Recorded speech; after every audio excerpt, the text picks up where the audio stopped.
No, oh well, thanks very much anyway. Goodbye.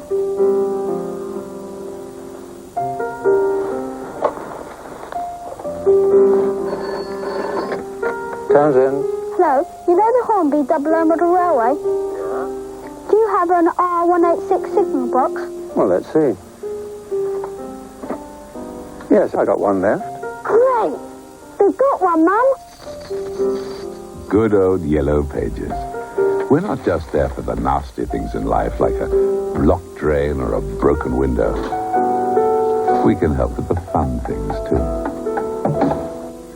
Oh, hello, Ben. Happy birthday, Dad.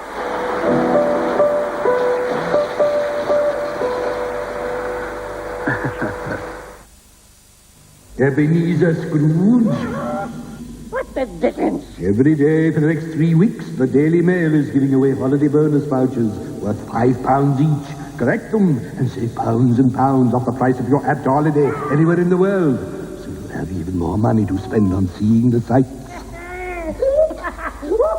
Before you book a holiday, collect your Four Corners holiday bonus tokens and save yourself pounds and pounds, starting tomorrow only in the Daily Mail. While they're pretending not to notice that your nose is feeling beastly, along comes a beastly sore throat. This is when Hall's Mentholyptus can transform you. As Hall's soothing eucalyptus melts away the discomfort from your throat, it releases penetrating menthol vapor action to ease your breathing. Rejoin the human race with your favorite Hall's Mentholyptus. It's the ELS Best of Both Worlds sale with massive discounts plus nothing to pay for 6 months. The ELS sale is on now. And here comes Hurst. He's got some people are on the pitch. They think it's all over. It is. Why, it seems like only yesterday. And Bobby Moore comes up to receive the Jules Rimet trophy. And to think, I was there in the flesh. The Jules Rimet trophy. The Jules Rimet trophy. Once you've got it on scotch, you've got it for life. In 15 minutes here on YTV, Clint Eastwood stars in one of his most famous roles as the outlaw Josie Wales. Before then, the national news from ITN.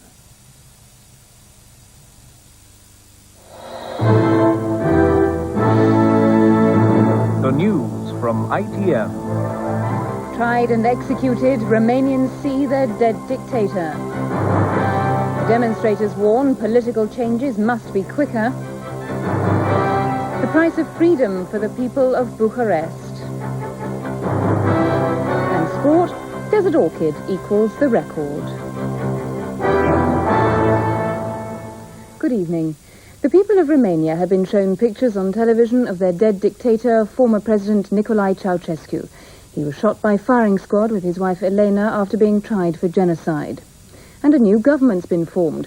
The president is Ion Iliescu, a former Communist Party official, and the prime minister is Petre Roman. The new leaders announced sweeping changes. Travel restrictions are being lifted. The village destruction plan is being ended, and abortion will be made legal.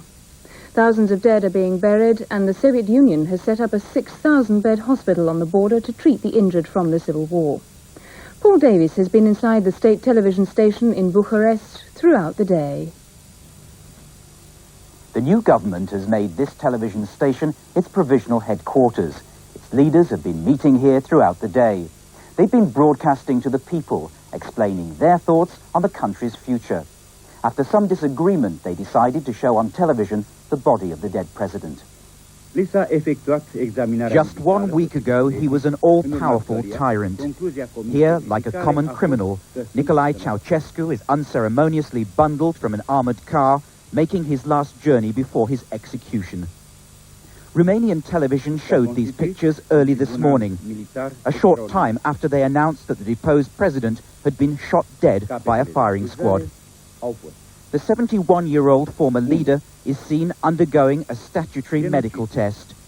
This remarkable scene is said to have been filmed yesterday just before the president's trial.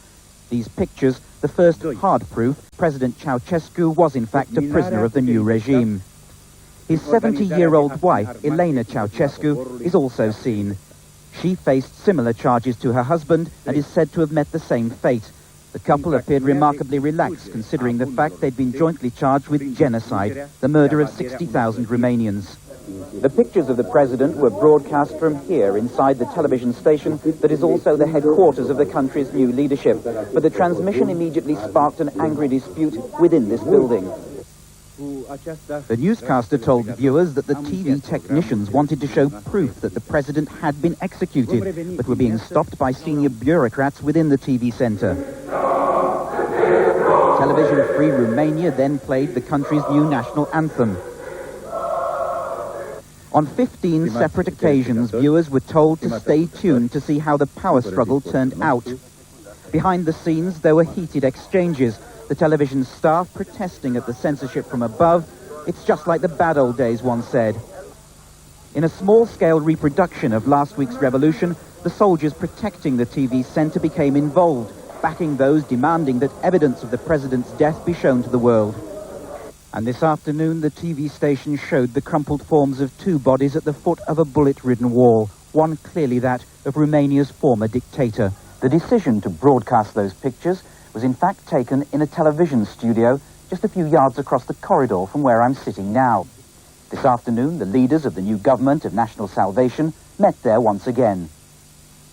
With me now is Victor Ionescu, a newscaster who, through his work here, has become a spokesman for the new regime. Victor, what sort of government can we expect to see here in Romania when the fighting's finished? Well, better I like to see in Romanian coalition government with ministers communist, with ministers without party. Now, they say that the new figurehead of the regime, Ion Iliescu, is a similar sort of man to Gorbachev. Is that true? It's true. He was colleague with Gorbachev in Moscow in institute. He has studied economy. He's a specialist and intellectual. This is a great difference between Ceausescu and Iliescu, and the generation is great difference in time, 20 years. Victor, thank you. The guns have been silent in Bucharest today, and people have started clearing up their shattered city. Hundreds of young revolutionaries defied their leaders and marched on Palace Square to celebrate Ceausescu's execution. They want nothing less than full democracy. Not all are convinced their present leaders will supply it.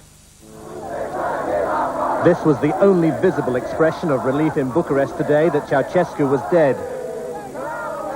A few hundred demonstrators rallying for support that never came. What's missing are mass protests. Romanians have been ordered to stay at home. They're still too scared to come out, and the revolutionary forces are obviously nervous. This rally was banned, but they broke through to Palace Square and made their point. Tell us the truth. Give us freedom now, they demanded. Inside the liberated Communist Party building, where there is still a risk of infiltration and assassination, the apparatus of Ceausescu's rule was being pulled apart. News-hungry crowds are desperate to grab copies of the free press. The flow of information is still slow. The first newspaper to report Ceausescu's execution was Libertatea, where staff were free to express themselves openly. Hardly a shot was fired during the day, and the process of renewal is beginning. But it's too early to judge how popular it will be. Not until all the truth, past and present, is revealed, will Romanians truly believe the battle for democracy is won. Brent Sadler, ITN, Bucharest. Tens of thousands of Romanians have been killed in this civil war. For so many families, this Christmas has been a time of mourning and paying respects to fallen heroes. They dug up a children's playing field on the outskirts of Bucharest to bury the victims of these past days of turmoil. 300 fresh graves in an area not much bigger than a football pitch. The bodies brought in one after the other by grieving families. Ceausescu's death, small compensation for the loss of their loved ones. This little girl, now without her father. We saw 12 people buried. All, we were told, had been shot. This is the price Romanians have had to pay for their revolution, a price today that many are finding very difficult to bear. The grave of Robert Backlew, shot in a demonstration. He was killed on the first shot. He was in the first front. That's a hero. That's a hero. It will probably never be known exactly how many people died in the revolution, how many people gave their lives for freedom. Vernon Mann, ITN, Bucharest. In Timișoara, where the revolution began, the fighting has also died down. But the celebrations of the dictator's death have been subdued. Secret agents are being unmasked and handed over to the army. And in the city's largest factory, the newly won democracy is already in operation. The bells of Timișoara ring out not to mourn the death of a president, but to celebrate a new beginning. Many people died in the square. Buildings are pockmarked with bullet holes. Below, the tracks of the armored cars responsible for the killings have become a candlelit memorial to the dead. The chief of the secret police, Colonel Sima, has now been arrested at home. We were told it was crammed with luxury goods, food and drink. Colonel Sima is now in prison awaiting trial. It's highly unlikely he'll be allowed to keep his luxuries. It's unlikely he'll be allowed to keep his life. A woman accused of being one of his agents was held this morning by factory workers. Handed over to a People's Committee, she waited nervously as they debated what to do with her. They gave her to the army.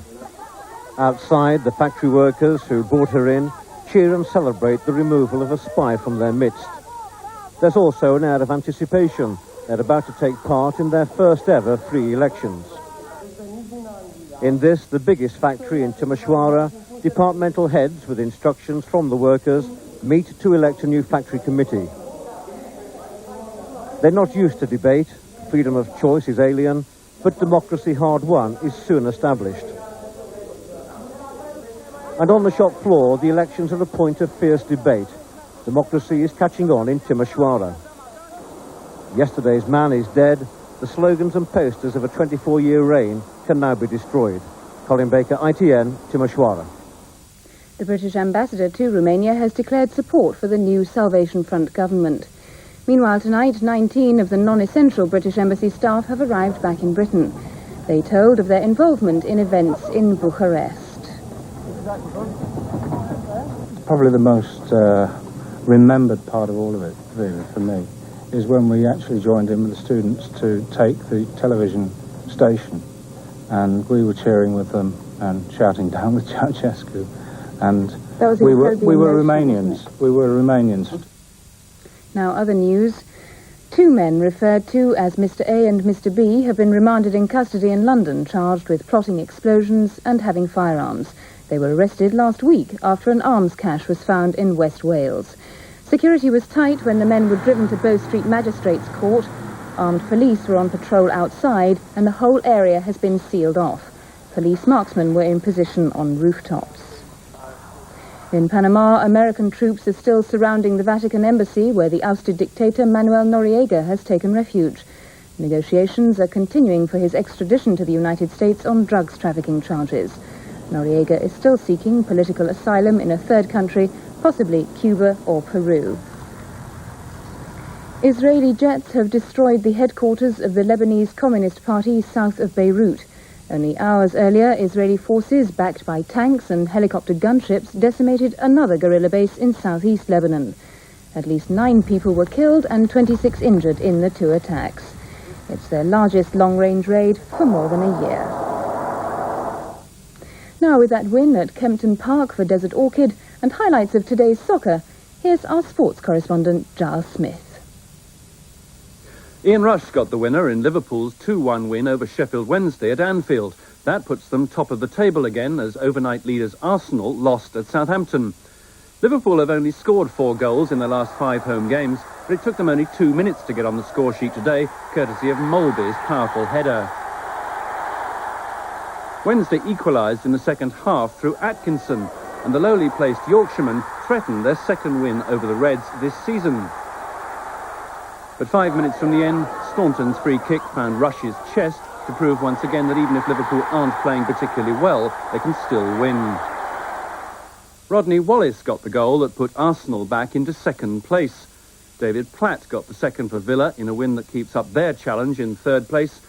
and Gary Lineker got one and had a hand in another as fifth-place Spurs went marching on. In Scotland, Steve Archibald scored the first for Hibs in a win that stopped Aberdeen going top of the Premier Division. Probably the most significant English match of the day was the second division top-of-the-table clash between Sheffield United and Leeds. Mel Sterland put Leeds ahead with a 35-yard free kick. Sheffield equalised 3 minutes later through Rostron. And they were in the lead just before half-time when Agana scrambled it over the line. But Leeds forced the draw through Shutt. Although Leeds stayed top and Sheffield second, both looked good for promotion. Desert Orchid, the country's best-loved racehorse, was back to winning form in the King George VI Chase at Kempton. It was a record-equalling third time he'd won it.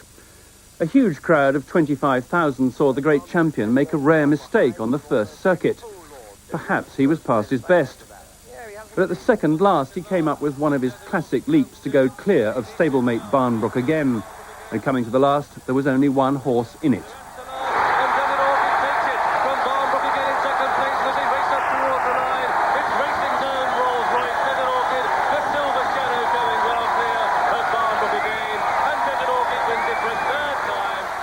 His prize 6-4 on favourite. His winnings are now over £400,000. The Cheltenham Gold Cup beckons again.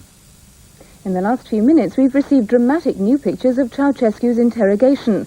He harangued his army interrogators, saying he was only answerable to Parliament and the working class. He blamed the revolution on a gang of traitors. And that's the news tonight. From Paul Davies and the ITN team in Romania, and from all of us in London, good night.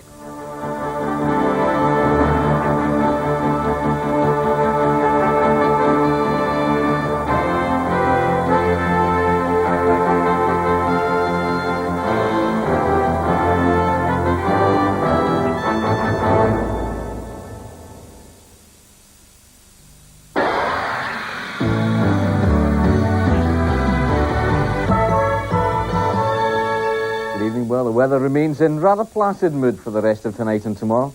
You've got light winds in the north and light south to southeasterly winds there over southern England. They are trying to push a weak warm front up across the country, but it is, as I said, very weak, so just bringing a little rain and drizzle from time to time. Now in the north, with the light winds and clearing skies, likely to find some freezing fog patches coming along, but further south, rather more in the way of cloud, and the odd outbreak of mostly light rain and drizzle. Now, with the clear skies in the north, frost a problem, I think icy roads too by the morning. Further south, a little bit milder, but even so, the cloud may thin enough just to allow a touch of ground frost. Now, tomorrow sees much of England and Wales rather on the cloudy side, and a lot of the cloud, particularly in the north, thin and high, allowing some sunshine from time to time. Though in the south, the cloud thick enough to give you one or two light showers.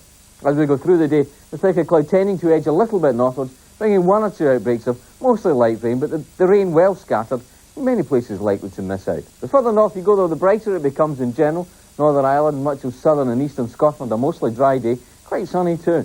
But when you get right up into the far north, you'll see some showers coming along from time to time. Temperatures tomorrow, not too different from what we saw today, mostly between 7 and 9 degrees Celsius. That's 45 to 48 Fahrenheit. That's it. Good night.